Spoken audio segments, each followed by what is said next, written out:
But in the end, the most important thing is, what's the purpose of your life? Why are you here?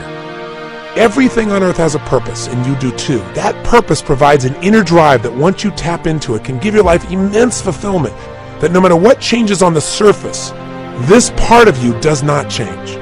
It's the part you come back to, the part that guides you, the part that really makes you fulfilled.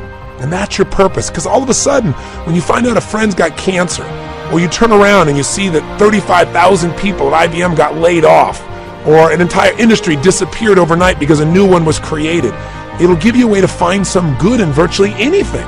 Your purpose is available to you at any moment in your life, but you gotta know what it is. You know, when the goal's finally there, then he's gonna be happy. I thought, no.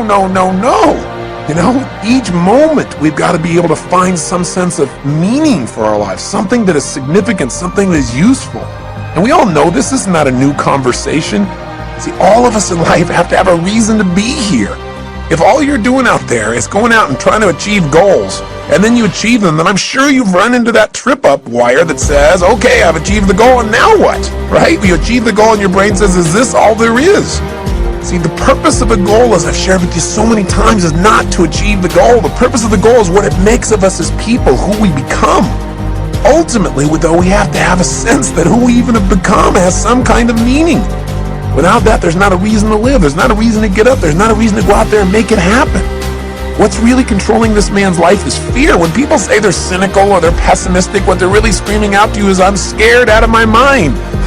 I'm afraid to dream again. I'm afraid to think about what's possible. I'm afraid to really put myself on the line and say, I'm going to go for something. I'm going to stand for something. I'm going to put myself in line in a relationship or my business or my vision to make a difference in the world. Because you know what? Maybe at one time this person did that. Maybe they tried it several times and it didn't work and they got pain and pain and pain. Pretty soon they didn't want the pain, so they stopped dreaming. They stopped envisioning. They stopped coming up with meaning. Instead, they try to keep themselves away from the pain by saying, well, there's no meaning in it all anyway. But unfortunately, that gives you the ultimate pain, because it gives you a life without meaning. And no one can live a life that's fulfilled without a sense of meaning. See, we've been put here for a reason. The question is, why? And the answer, I think, is different for every one of us. It's different for me than it is for you, and yet it's the same.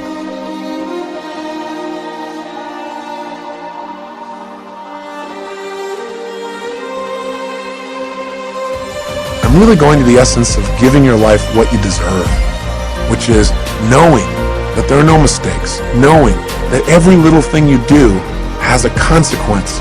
It can be a positive consequences if you choose it. The most powerful thing that has consequence in your life, though, is the thing we talk about so often, but I gotta say it again, and that is what's really ultimately shaping our lives are our decisions. The first decision is the decision about what to focus on.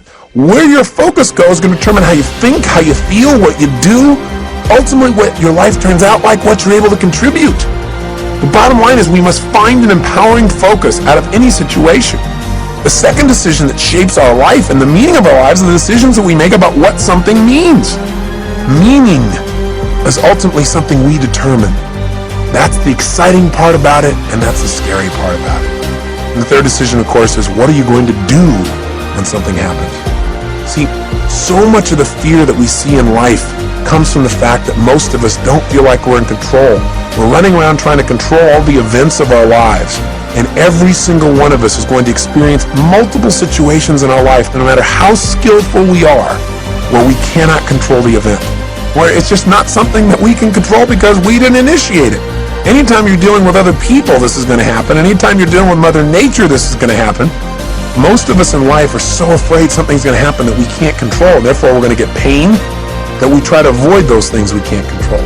We try to shape our lives, where we spend our time, who we spend our time with, what we do, by environments that we feel really comfortable in, where we feel like we're really in control in them.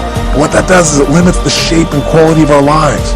We've got to be willing to put ourselves out there to discover what we're really capable of when we're put in environments when we don't know what to do, when we don't know what things mean, when we're not sure. It's in those environments that we grow the most. It's in those environments that we discover more of our true purpose as human beings. It's there that our character is shaped. You know, so many times we set goals or we have dreams or we have plans and we work our tail off and it doesn't come out the way we want. And a lot of people come out of those situations disillusioned or angry or resentful or frustrated. They look for someone to blame. But sometimes I really truly believe that not getting your goal is part of the design. It's part of the game plan, causing you to dig inside and discover more of yourself, to really begin to use your real capacity as a human being, those traits that are within you that only expand when they're challenged, when demands are made upon them.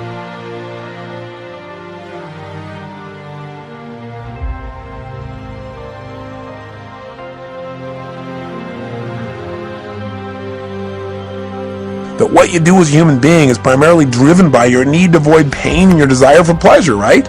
But see, all of us have learned through life that certain things mean more pain than others.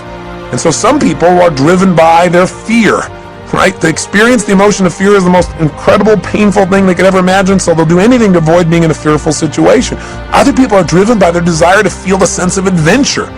Obviously, they make decisions differently. They focus on different things in life. They can walk in the same room as someone who lives in fear, and they're going to notice different things. They're going to want to sit in a different place. They're going to want to try a different kind of vacation than someone who's trying to focus on how to be secure. What drives you? Are you driven by guilt? Are you driven by your past? When we use the word driven, the word drive, it really means to guide, to control, or to direct something. So what's guiding you? What's controlling you? What's directing your behavior? What's directing your focus? What's directing the meaning you're pulling from your life? What is it? Is it your parents? Is it the competition you have with somebody else? Is it wanting to prove somebody wrong? Is it your desire to contribute? Is it your desire for joy or happiness? Or is it a sense of purpose that's driving you? A sense there's something out there for you to do. There's something you're designed to evolve into, to become, to share, to give, to create. You don't even know what it is, but you're willing to trust that each day more of it's going to come out. See, whatever drives you, that's what's shaping your life, and the challenge is that most of us never consciously decide what we're going to have drive our life.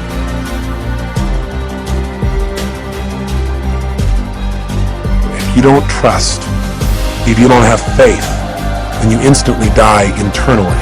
You may not die physically, but you die emotionally. Because anything that's worth living in life requires faith. It requires trusting. It requires knowing that you can get out of the chair and walk on this floor, and when you step out on the floor, you don't stop and have to analyze, can I do this? And you don't weigh everything and think about your weight and the structure of the floor and what's underneath it. You just trust. Otherwise, you'd be immobilized. You have to trust to drive a car. You have to have faith to enter a relationship. You have faith to start a business. You have to have faith when all of a sudden somebody at this company says these 35,000 people are gone. You have to have faith that if you're one of those 35,000, that there is a better plan for you and that you will now act on that faith and take action and find that better plan, that better solution for your life. You must have that. You lose trust, you lose meaning. When you lose meaning, you lose your life. Again, maybe not physically, but certainly emotionally. And when you lose it emotionally, the physical loss of life often is not that far behind.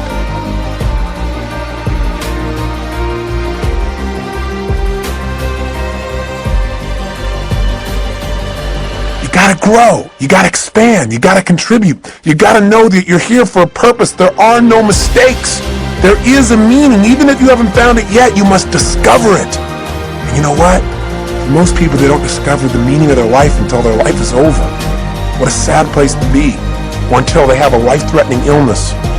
Or until somebody very close to them that they love is about to leave them. You don't have to wait for the pain to discover the meaning. For most of us, the meaning that we want for our lives is here today, and it's preparing us for an even greater meaning in the future if we'll just use all of our life's experience, the pain and the pleasure, to become more.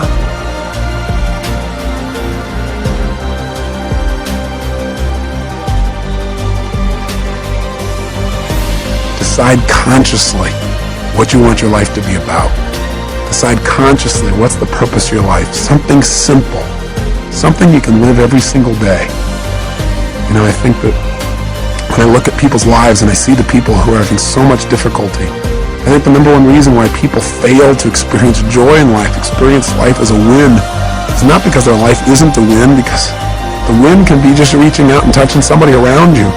The win can be just telling somebody that you love them. The win can be taking care of your body, God's temple. The win can be stopping and feeling grateful. The win can be anywhere. You don't have to land on the moon to have the win, and you can enjoy landing on the moon too. And how much better to enjoy the process, because we're going to spend most of our life in process towards the achievement of goals.